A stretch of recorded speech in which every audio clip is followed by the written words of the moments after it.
اللہ تبارک و تعالی قرآن مقدس میں ارشاد فرماتا ہے فلا تقل لهما اف ولا تنهرهما وقل لهما قولا کریما۔ یہ والدین کی عظمت کے لیے اللہ تبارک و تعالی نے آیت کریمہ کا نزول فرمایا۔ اس کا معنی کیا ہے؟ اللہ تعالی فرماتا ہے کہ تم اف بھی نہ کہو اپنے والدین کو، وقل لهما قولا کریما، اور اسے اچھی اور میٹھی باتیں کرو۔ کیونکہ آج کا موقع جو ہے وہ ایک بچے کی ولادت کا موقع ہے۔ اس ولادت کا جو مین ہوتا ہے، اس بچے کی ولادت کا جو اہم پہلو ہے وہ ماں ہے اور باپ۔ اس لیے اللہ تبارک و تعالیٰ فرماتا ہے کہ جب تمہارے ماں باپ بوڑھے ہو جائیں، جب تمہارے ماں باپ بوڑھے اور ضعیف لاغر ہو جائیں تو انہیں تم اف تک نہ کہو، چاہے جائے کہ انہیں دھکا مارو، چاہے جائے کہ ان کے گھر کو در بدر کر دو، چاہے جائے کہ ان سے تم تانا گوریاں کرو۔ انہیں کیسے ٹریٹ کرنا ہے؟ ان کو میٹھی باتیں کرنی ہے۔ جب والدین تھوڑے ضعیف ہو جاتے ہیں، کمزور ہو جاتے ہیں، تو ان کے دل میں چڑچڑاپن ہو جاتا ہے اور وہ اپنے والدین کو وہ محبت نہیں دے پاتے جو جوانی میں دیا کرتے تھے۔ تو بچے کو ایسا لگتا ہے کہ میری ماں مجھ سے نفرت کرنے لگی ہے، باپ کو ایسا لگتا ہے کہ میرا لڑکا نافرمان ہو گیا۔ نہیں میرے محترم، ضروری نہیں ہے کہ بچہ ہی نافرمان ہو گیا ہے، ضروری نہیں ہے کہ بچہ ہی بگڑ گیا ہے، بلکہ ایسا بھی ہو سکتا ہے کہ آپ نے اپنی دنیا کے جوانی کی رنگینیوں کو کھو دیا ہے اور اس کھونے کی وجہ سے آپ کے دل میں چڑچڑاپن آ گیا ہے، جس کی وجہ سے آپ کا بچہ آپ کو چاہ نہیں پا۔ میں کہنا یہ چاہ رہا ہوں کہ اگر والدین آپ کے اچھے ہوں گے تو اللہ تبارک و تعالیٰ آپ کے بچے کو بھی ویسا ہی اچھا بنائے گا۔ اس لیے کہ اللہ تبارک و تعالیٰ ہی فرماتا ہے کہ بچوں کے لیے سب کچھ، یعنی اس کی ماں کی گود میں اگر قرآن پاک کی تلاوت کو سنتا ہے تو بڑے ہو کر کے وہ بھی قرآن پاک کی تلاوت ضرور کرے گا۔ اگر بچہ چھوٹا ہے یا بچہ اپنی ماں کے پیٹ میں ابھی پرورش پا رہا ہے اور ماں موبائل میں کچھ بھی دیکھتی ہے، ویڈیو سیریل دیکھتی ہے، تو وہ بچہ نیک صالح نیک فال نہیں ہوگا۔ میرے محترم، ضروری یہ ہے کہ جیسے ہی بچہ کا شعور ہو جائے، جیسے ہی بچے کا عام معلوم ہو جائے کہ ہاں میرا بچہ اب پرورش میں آ چکا ہے، میرا بچہ اب اپنی ماں کے شکم میں آ چکا ہے، ویسے ہی اس کی ماں کو دین اور اسلام کی تمام پابندیوں کو لیے ہوئے ساتھ میں چلنا چاہیے اور اس کو نماز روزے کی پابندی بھی شروع کر دینی چاہیے، قرآن پاک کی زیادہ تلاوت کرنی چاہیے۔ اسی لیے غوث پاک رضی اللہ تعالیٰ عنہ جب اپنی ماں کے پیٹ میں تھے تو ان کی ماں قرآن پاک کی تلاوت کیا کرتی تھی۔ میرے محترم، اور اس کا صلہ یہ ملا کہ جب آپ پیدا ہوئے اور جب آپ پڑھنے کے لیے گئے تو 17 پارے کے آپ حافظ ہو گئے۔ 17 پارے آپ نے پیٹ میں رہ کر کے حفظ کر لیا، یاد ہو گیا۔ آپ کہیں گے چھوٹا بچہ کیسے یاد کر لے گا؟ تو یہ بتائیں، عیسیٰ علیہ السلام کو جب ان کی ماں لے کر کے قوم کے بیچ میں آئی تو عیسیٰ علیہ السلام کو دیکھ کر کے لوگوں نے کہا کہ یہ بچہ کہاں سے آ گیا، یہ تو بچہ جائز کا نہیں ہے۔ تو عیسیٰ علیہ السلام مہد میں، یعنی اپنی ماں کی گود میں جو بھی بچے ہیں، جو بھی 2-4 دن کے بچے ہیں، آپ نے کیا فرمایا تھا؟ انی عبداللہ۔ عیسیٰ علیہ السلام چونکہ بولنے والا بچہ نہیں، چھوٹا بچہ نہیں بول سکتا، لیکن عیسیٰ علیہ السلام نے خود فرمایا انی عبداللہ۔ اے لوگوں، تم میری ماں کو طعنہ کرتے ہو، اے لوگوں تم میری ماں کو برا بھلا کہتے ہو، تو سنو، انی عبداللہ، میں اللہ کا بندہ ہوں۔ سلام علیہ یوم ولدت، مجھ پر سلام ہو جس دن میں پیدا ہوا، اور سلام علیہ یوم اموت، اور مجھ پر سلام ہو جس دن میں مروں گا۔ دیکھیں، چھوٹا ہونا یا ماں کی پیٹ میں ہونا ضروری نہیں ہے کہ ابھی کوئی کام نہیں کیا جائے، اسی وقت سے آپ عمل نیک کرنا شروع کر دیں۔ اس لیے کہ بچے اپنی ماں کے پیٹ میں جب رہتے ہیں، ماں کا دل جب اسلام کی طرف مائل اور راغب ہوتا ہے تو وہ جو خون پیدا ہوتا ہے ماں کے اندر، وہ خون بچے کے اندر بھی سرایت کر جاتا ہے اور بڑا کر کے وہ اسلام کا پابند ہو جاتا ہے، اسلام کا پابند ہو جاتا ہے، شریعت کا پابند ہو جاتا ہے۔ 2 چیزیں اور میں بیان کرنا چاہتی ہوں۔ ایک تو یہ ہے کہ ہمارا بچہ پیدا ہوتا ہے تو ہم اس کو اپنی رہنمائی پر نہیں چلاتے، اپنی نگرانی میں نہیں چھوڑتے، ہم اس کو اس کی زندگی پر نربھر کرتے ہیں، اس کو چھوڑ دیتے ہیں، ہم صرف اس کی خوشیاں پوری کرتے ہیں۔ میرے محترم، خوشی پوری کرنا یہ بڑی اچھی بات ہے اور ہر آدمی، ہر باپ کو اپنے بیٹے کے لیے اس کی خوشی پوری کرنے میں خوشی ہوتی ہے۔ میں بھی باپ ہوں الحمدللہ۔ کوئی چھوٹا بچہ ہو، اس کا باپ ہو، وہ چاہے کہ میں اس کی ساری خوشیاں پوری کروں، لیکن میرے محترم، خوشی پوری کرنے کی بھی ایک حد اللہ رب العزت نے متعین فرما دی ہے۔ خوشی آپ وہیں تک پوری کر سکتے ہیں جہاں تک شریعت اجازت دیتی ہے، جہاں شریعت اجازت نہیں دیتی وہاں آپ کو خوشی پوری نہیں کرنی ہے، بلکہ اپنی اولاد کو سمجھانا ہے، اے میرے بیٹے، اے میرے لڑکے، اللہ تبارک و تعالیٰ نے اس چیز کی اجازت نہیں دی ہے تو اس چیز سے بچ جاؤ. یہ الگ بات ہے کہ وہ لڑکا بڑا ہو کر کے اسی راہ پر چلتا ہے، لیکن آپ کی ذمہ داری اس وقت تک تو بے حد ضروری ہے جب تک کہ وہ بالغ نہیں ہوتا. جب وہ بالغ ہو گیا، وہ اپنا مالک ہو گیا، اب جو وہ کرے گا اس کا گناہ اس کے کھاتے میں لکھا جائے گا. اور بالغ ہونے سے پہلے اگر آپ نے اس کو اپنی روی پر چھوڑ دیا تھا تو سارا جو بھی گناہ کرے گا سب آپ کے کھاتے میں لکھا جائے گا. اس لیے سب سے زیادہ ضروری یہ ہے کہ بچے کے بالغ ہونے سے پہلے، بچے کے شعور سنبھالنے سے پہلے جتنی کوشش ہو شریعت کی پابندی آپ اس بچے سے کروائیں. اور جب بالغ ہو جائے، شریعت میں بالغ ہونے کی ایک عمر متعین کی ہے اور وہ ہے 12 سال. جب بچہ 12 سال کا ہوتا ہے تو وہ ہوشیار ہو جاتا ہے، وہ لیاقت والا ہو جاتا ہے، اس کے اندر یہ کوالٹی صلاحیت پیدا ہو جاتی ہے تو اپنے لیے اچھے اور برے کا انتظام کر سکتا ہے. کیا چیز بری ہے، کیا چیز اچھی ہے، وہ سمجھ سکتا ہے. اب آپ کی ذمہ داری تھوڑی کم ہے، لیکن ذمہ داری قیامت تک رہے گی. جب تک وہ زندہ رہے گا تب تک آپ کی ذمہ داری بنے گی اس کو سمجھائیں اور اس کو اسلام اور شریعت کی پابندی بنانے کی کوشش کریں. یہ تو تھی باپ کی ذمہ داری. اب لڑکے کی کیا ذمہ داری ہے؟ لڑکے کی بھی ذمہ داری بہت ہوتی ہے. ابھی میں نے آیت کریمہ کی تلاوت کرنے کا شرف حاصل کیا، اس میں اللہ تعالیٰ فرماتا ہے کہ تم بچے ہو، چھوٹے ہو، تمہاری پرورش تمہارا باپ کرے گا اور تمہاری ماں کرے گی. تمہارا باپ تمہارے لیے جنت کا دروازہ ہے اور تمہاری ماں تمہارے لیے جنت ہے. وہ تمہارا خیال کریں گے. لیکن جیسے تم بڑے ہو جاؤ گے، جب تم بڑے ہوگے تو تمہارے ماں باپ بوڑھے ہو جائیں گے، اور جب بوڑھے ہو جائیں گے، چرخے کھانے ہو جائیں گے، اس وقت میں تمہاری ذمہ داری یہ ہے کہ اپنے ماں باپ کا کما حق خیال کرو، ان کے خرچے کا انتظام کرو، ماں باپ کی خوشحالی کا خیال کرو. ماں باپ کی خوشحالی کس چیز میں ہے؟ جو باپ ہم کو اچھے سے پتا ہوگا کہ ماں باپ کی خوشحالی اسی میں ہے کہ میرا بچہ کامیاب ہو جائے دنیا میں، اسی میں خوشحالی ہے. پھر اگر وہ کچھ بھی نہیں دیتا، اس کا خرچہ آپ نہیں اٹھاتا ہے، تو بھی ماں باپ خوش رہتے ہیں کہ میرا بچہ دنیا میں کم از کم کامیاب ہو گیا. یہ ذمہ داری بچے کی ہے. اور اگر ماں باپ نعوذ باللہ ماں باپ اگر بگڑ جائیں، ماں باپ اگر غلط راستے پہ چلے جائیں، تو بھی اس بچے کو اپنے ماں باپ کے لیے برا نہیں کہنا ہے. ماں باپ کی خدمت تب بھی کرنا ہے، لیکن شریعت کی جہاں تک اجازت ہے وہیں تک. اگر ماں باپ خدا نخواستہ گمراہیت کے دلدل میں پھنس جائیں تو لڑکے اور بیٹے اور بیٹیوں کی ذمہ داری یہ ہے کہ اپنے ماں باپ کی خدمت تو کرتے رہیں، لیکن وہ جو دلدل میں پھنسے ہیں اس دلدل میں آپ ان کی محبت میں جا کر کے نہ پڑ جائیں. اور ماں باپ کی بھی ایسی ذمہ داری ہے کہ اگر لڑکا یا لڑکی گمراہیت کے دلدل میں پھنسا ہوا جا رہا ہے تو ماں باپ سر یہ بھی ذمہ داری نہیں ہے کہ اس کی خدمت کریں. آپ کما آپ کو اس کو چھوڑ دیں.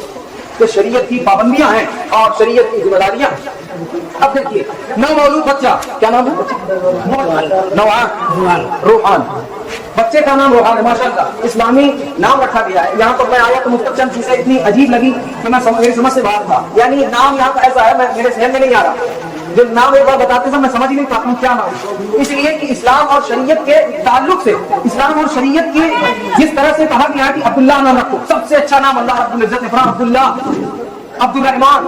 یعنی اللہ تبارک و تعالیٰ کے نام کے ساتھ عبد کا لفظ جوڑنا ہے. عبداللہ، عبد الرحمان، عبد المالک، عبد الخالق، عبد الرزاق، عبد العلی، عبد القدیر، یہ سب نام آپ رکھیں. سب سے بہترین نام ہے. اور اللہ کے نام کے علاوہ جب نام رکھیں گے تو یا تو نبی کے نام پر نام رکھیں گے یا صحابہ کے نام پر نام رکھیں گے. اس لیے کہ نبی صلی اللہ تعالیٰ علیہ وسلم جنتی ہے کہ اللہ کا فرمان ہے، اور صحابہ جنتی ہے یا حضور پاک کا فرمان ہے. جو لوگ جنتی ہیں ان لوگوں کے نام پر نام ہم اگر رکھتے ہیں تو اللہ تبارک و تعالیٰ ان کے صدقے میں ہماری بخشش کر دے گا. اور ان کے جو اثرات ہیں، جو نقش قدم تھے ان کے، جیسے وہ چلتے تھے، جو ان کا خون اور ان کے طور طریقے اللہ تبارک و تعالیٰ اس نام کی نسبت سے ہمارے دلوں میں ڈال دے گا.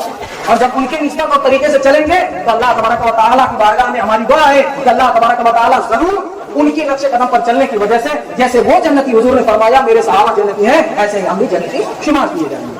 تو بچے جو پیدا ہوتے ہیں، جو چھوٹے بچے پیدا ہوتے ہیں، ان کے لیے ہماری ذمہ داری ان کے بلوغ سے پہلے تک سب سے زیادہ ہوتی ہے. اتنا خیال کرنا چاہیے اور شریعت کی پابندی کے اندر ہی رہنا چاہیے. ہم بچوں کے خواہشات کو پورا کرنے کے چکر میں ساری چیزوں کو چھوڑ دیتے ہیں. ہمیں ان چیزوں کو چھوڑنا نہیں چاہیے اور چیزوں کو لے کر کے چلنا چاہیے. اب دیکھیے بچہ پیدا ہوا، 1 دن کا ہوا، 2 دن کا ہوا، 3 دن کا ہوا، شریعت کا حکم کیا؟ جب بچہ پیدا ہو جائے تو جتنی جلدی ہو سکے اس کے داہنے کان میں اذان دی جائے اور اس کے بائیں کان میں اقامت پڑھی جائے. جو جماعت کھڑی ہونے سے پہلے لوگ کہتے ہیں اقامت بولتے ہیں، دائرے کان میں اذان اور بائیں کان میں اقامت پڑھی جائے. اس کا فائدہ یہ ہے کہ سب سے پہلے دنیا میں جب بچہ آیا تو اس کے کان میں اذان کی صدائیں گونجی، سب سے پہلے اس کے کان میں اقامت کی صدائیں گونجی، اور وہی چیز بڑے ہونے کے بعد اس کے دماغ میں چلے گا اور نماز کا پابند ہو جائے گا. اور یہ بھی فائدہ ہے کہ جب بچہ پیدا ہوتا ہے تو شیطان اس کے سامنے کھڑا ہو کر کے ورغلاتا ہے کہ اب تو دنیا میں تو آ گیا ہے، اب میں تجھے بہکاؤں گا. تو دنیا میں آ گیا ہے، اب میں تجھے راست سے بھٹکا دوں گا. تو جب اذان دی جاتی ہے تو اذان کا فائدہ یہ ہوتا ہے کہ اذان کی آواز جتنی دور تک جاتی ہے شیطان وہاں تک بھاگتا ہوا چلتا ہے. شیطان بھاگ جاتا ہے. تو شیطان بھاگ جائے گا, اذان کی آواز کان میں جائے گی تو اس کے دل میں گھر کر جائے گی, اور وہی تا قیامت اس کے دل میں باقی رہے گی, اور اسلام کی پابندی وہ ضرور کرنے کی کوشش کرے گا. یہ تو ایک بات ہوگی. دوسری بات, جب بچہ 7 دن کا ہو جائے, چند جگہوں پر چھٹیارا نام سے مشہور ہے, بولتے ہیں چھٹی کا دن ہے, 6 دن ہے. 6 دن کوئی دن نہیں اسلام میں, 7واں دن ہے. 7ویں دن ہم کو عقیقہ کرنا ہے.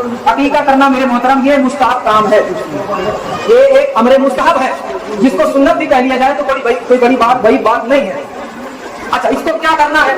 عقیقہ کا معنی یہ ہوتا ہے, رسول پاک صلی اللہ علیہ وسلم نے فرمایا اولاد ایک نعمت ہے ہمارے لیے, اللہ نے ہمیں نعمت کے طور پر عطا کیا ہے, تو اس نعمت کے شکریہ میں ہمیں اپنے دینی بھائیوں کی دعوت کرنی ہوتی ہے. اور دعوت کس چیز کی ہوگی وہ بھی حضور نے متعین فرما دیا کہ اگر بچہ ہے یعنی لڑکا ہے تو اس کو 2 بکرے ذبح کیے جائیں گے عقیقہ میں, اور اگر لڑکی ہے تو 1 بکرا یا 1 بکری, 2 بکری 10 بکری بھی کرنے کوئی دقت نہیں ہے. لیکن حضور نے جو فرمایا وہ یہ ہے کہ 2 بکرا لڑکے کے لیے اور 1 بکری لڑکی کے لیے. اچھا, لڑکے کے لیے 2 بکرے کیوں ہے؟ لڑکی کے لیے 1 بکری کافی ہو جاتی ہے. ایسا کیوں؟ ایسا اس لیے ہے کہ اللہ تبارک و تعالیٰ نے قرآن مقدس میں فرمایا یعنی ایک لڑکا کا حصہ دنیا میں 2 شمار کیا جائے گا, اور ایک جو لڑکی ہوگی اس کا حصہ 1 ہوگا. تو 2 حصے کا مطلب 2 بکرے ہو گئے, اور 1 حصے کا مطلب 1 بکرا, یعنی لڑکی کے لیے 1 بکرا یا بکری, اور لڑکے کے لیے 2 بکرے. لڑکے کے لیے 2 بکرے. اب آپ یہ مت سمجھے کہ حضور نے 2 بکرا فرمایا تو 2 بکرا ہی ہم کو کرنا ہوگا. نہیں, 2 بکری کر سکتے ہیں, 1 بکری بھی کر سکتے ہیں, لیکن 2 بکرا کریں گے تو یہ حضور کے فرمان کے عین مطابق ہوگا. 1 بکری لڑکی کے لیے کریں گے تو حضور کے فرمان کے عین مطابق ہوگا. یہ ساری چیزیں ثواب پر مبنی ہیں. جس طرح کریں گے حضور کی بات, جس طرح آپ ان کا عمل کریں گے ویسا ثواب پائیں گے. اگر ادھر ادھر کریں گے تو ثواب بھی ایسی کمی ہوگی. عقیقہ کیا ہے آپ کو پتا ہو گیا. عقیقہ 7ویں دن کرنا ہے, اور اس لیے کرنا ہے کہ اللہ تبارک و تعالیٰ نے ہمیں دنیا کی سب سے بہترین نعمت سے نوازا, تو ہم اس کا شکر کرتے ہیں. اور اس کے شکر کا سب سے بہترین طریقہ یہ ہے کہ اللہ کا شکر ہم اس کے تذکرے سے, اس کے ذکر سے کریں. اور اس کا ذکر یہ ہے کہ ہم اللہ رب العزت کے لیے نماز پڑھتے ہیں تو نماز پڑھنے شکرانہ. اور اللہ رب العزت کا ذکر یہ ہے کہ ہم اس کی بڑائی بیان کریں, اس کے اسماء کا ذکر کریں. اور سب سے بڑی چیز, جس چیز کو اللہ سب سے زیادہ محبوب رکھتا ہے یعنی اپنے محبوب کو, تو اللہ کے محبوب کا تذکرہ بھی ہم کر لیں. اس لیے کہ آدم علیہ السلام کی دعا اس وقت تک قبول نہیں ہوئی جب تک آدم علیہ السلام نے اللہ رب العزت کے نام کے ساتھ حضور کا نام نہیں لیا. تو ہمیں بھی چاہیے اگر اللہ کا شکر ذکر کرنا ہے تو اس کے ذکر کے ساتھ نبی صلی اللہ علیہ وسلم کا ذکر بھی شامل حال رکھنا ہوگا. اگر ہم نبی کا ذکر بھی ساتھ میں کریں گے تو اللہ تبارک و تعالیٰ ہماری دعا کو جلد از جلد قبول کر لے گا. اگر ہم اللہ کا ذکر صرف کریں, نبی کا ذکر نہ کریں, تو دوست کا دوست بھی دوست ہوتا ہے. اگر دوست کو ناراض کریں گے تو دوست کا دوست بھی ناراض ہوگا. اس لیے اللہ کو خوش کرنے کے لیے ہمیں نبی صلی اللہ علیہ وسلم کا ذکر کرنا ہوگا. اور اس کا طریقہ اسلام میں یہی ہے کہ اگر نبی کا ذکر کرنا ہے تو میلاد خوانی کرنی ہوگی, یا نبی صلی اللہ علیہ وسلم کا ذکر کرنے کے لیے تو 4 لوگوں کو اکٹھا کر کے ان کو اللہ رسول کی بات بتانی ہوگی. اور یہ خود رسول پاک صلی اللہ علیہ وسلم نے کیا ہے. اس لیے کہ صحابہ کرام کا فرمان ہے کہ نبی کریم صلی اللہ تعالیٰ علیہ وسلم مسجد نبوی کے اندر حاضر ہوئے. جب اندر گئے تو آپ نے دیکھا صحابہ کے 2 گروپ ہیں, ایک گروپ دائنے ہیں اور ایک گروپ بائیں. دائنے گروپ والے اللہ رسول کا ذکر کر رہے ہیں, مسئلے پر ذکر کر رہے ہیں کہ نماز کتنی رکعت پڑھی جائے, نماز میں کوئی غلطی ہو جائے تو اس کا اصلاح کیسے کی جائے. اور دوسری جانب لوگ نوافل پڑھ رہے تھے, قرآن پڑھ رہے تھے.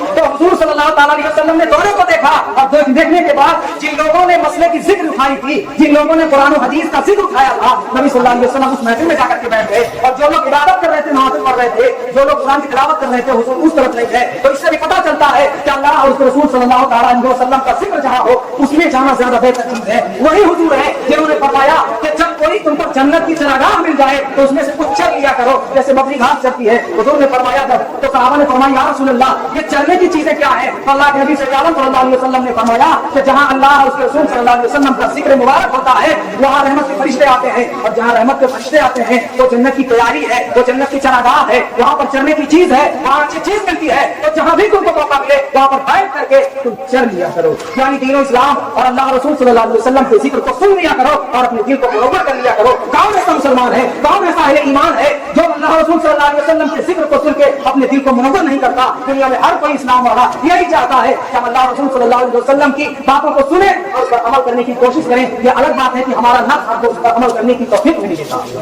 اسی لیے ہم نماز میں ہم اللہ سے توفیق مانگتے ہیں کہ اے اللہ ہمیں توفیق دے دے. یہ الگ چیز ہے کہ ہم نماز پڑھتے ہیں, لیکن یہ چیز کیا ہے, یہ اللہ کی رکھی ہوئی ہے. اگر اللہ چاہے تو ہمارے ماتھوں سے سجدوں کی طرف تو چھین لے گا, ہمیں کبھی اپنی مسجد میں بلانے کی توفیق نہیں دے گا. اس لیے توفیق بڑی چیز ہے. ہمیشہ ہم دعا میں یہ کہیں کہ اللہ ہمیں نیک عمل کرنے کی توفیق عطا فرما. اگر اللہ کی توفیق نہیں ہوگی, اللہ توفیق نہیں دے گا, تو ہم نیک عمل کرنے یا نماز پڑھنے یا روزہ رکھنے کی توفیق نہیں پائیں گے. ہمیں میسر ہی نہیں آئے گا کہ ہم اس کام کو کریں, ہم دوسری چیزوں میں بھٹک جائیں گے. بس یہی چیزیں تھیں. اور دین اور اسلام میں تو بہت ساری چیزیں ہیں, لیکن جو آج مناسبت تھی, ہمارے نور دائی نے ہم کو خبر کیا کہ یہ میلاد خانی ہم نے یہ منت رکھی تھی کہ اگر میری بیٹی کا کوئی بچہ ہوا تو میں میلاد مناؤں گا, میں میلاد کی محفل کو سجاؤں گا, بچاؤں گا. تو آپ دیکھیے ہمارے علماء کرام فرماتے ہیں, اس کو سیریس لیجیے, علماء کرام فرماتے ہیں کہ منت جو ہوتی ہے وہ دو طرح کی ہے. ایک منت یہ ہے جس کا پورا کرنا بالکل جائز نہیں, دوسری منت یہ ہے جس کو پورا کرنا واجب و ضروری ہے. پہلی منت یہ ہے اگر کسی نے شریعت کے خلاف جا کر کے منت مان لیا, جیسے اگر میرا یہ کام ہوا تو میں مندر میں پوجا جاؤں گا, معاذ اللہ, ایسی بہت ساری کمیاں ہیں, یا ایسی کوئی چیز منت مان لی تو اس کا نہ پورا کرنا واجب ہے, نہ پورا کرنا واجب ہے. اگر کسی نے یہ منت مانی کہ اللہ میرا کام یہ پورا ہوا تو میں تیرے شکرانے میں 2 رکعت نفل کی نماز پڑھوں گا, یا 3 دن کا روزہ رکھوں گا, یا 1 مہینے کا روزہ رکھوں گا, میرا بڑا کام پورا ہوا ہے, یا قرآن کی تلاوت ایک صفحہ یا 1 پارہ یا پورا قرآن ختم کروں گا. تو یہ سب شریعت کے حکم کے مطابق نظر کا ماننا ہے. یہ نظر اگر آپ مانے ہیں تو آپ کو پورا کرنا بھی واجب ہوگا. نہیں پورا کریں گے تو آپ کو کفارہ دینا ہوگا. کفارے کی بڑی لمبی چوڑی تفصیل ہے, اس کو بعد میں بیان کیا جائے گا. اگر کسی کے ساتھ یہ مسئلہ ہے تو آپ ان کے رابطہ کر کہ اس کا کفارہ کیا ہے اگر نہیں کر پایا تو. لیکن جو نظر ضروری ہے اس کو پورا کرنا بھی ضروری ہے. اب یہ بتائیں, آپ نے میلاد کی منت مانی کہ ہم میلاد کروائیں گے, تو یہ ضروری چیز میں ہے یا غیر ضروری چیز میں؟ میلاد کی منت ماننا جائز اور درست ہے, لیکن منت مان کر کے حضور کی عظمت کی بڑائی کی بیان کا ذکر کرنے کی منت مان کر کے نہ کرنا, یہ حضور سے محبت نہیں, یہ عداوت کی دلیل ہو جائے گی. تو انہوں نے منت مانی اور الحمدللہ اسے پورا بھی کیا. اللہ تبارک و تعالیٰ ان کے اس حوصلے کو, اللہ تبارک و تعالیٰ ان کے منت کو پورا فرمائے, اور جو بچہ پیدا ہوا ہے اسے نیک فال عطا فرمائے, اور اسے شریعت پر, اسلام پر قائم رکھے. ہم سب کو بھی اللہ تبارک و تعالیٰ دین اسلام کو اچھے سے سمجھنے کی توفیق عطا فرمائے, اور جو چیزیں ضروری ہیں ان ضروری باتوں پر عمل کرنے کی توفیق عطا فرمائے, اور ہم کو جب تک زندہ رکھے ایمان کے ساتھ رکھے, اور جب دنیا سے اٹھائے تو ایمان کے ساتھ آئے. بس انہیں چند کلمات کے ساتھ اپنی گفتگو کو یہیں ختم کرتا ہوں. بولنے میں جو کچھ غلطیاں ہوئی ہو, لفظ معنی ان سب کو اللہ تبارک و تعالیٰ معاف فرما کر کے اس میلاد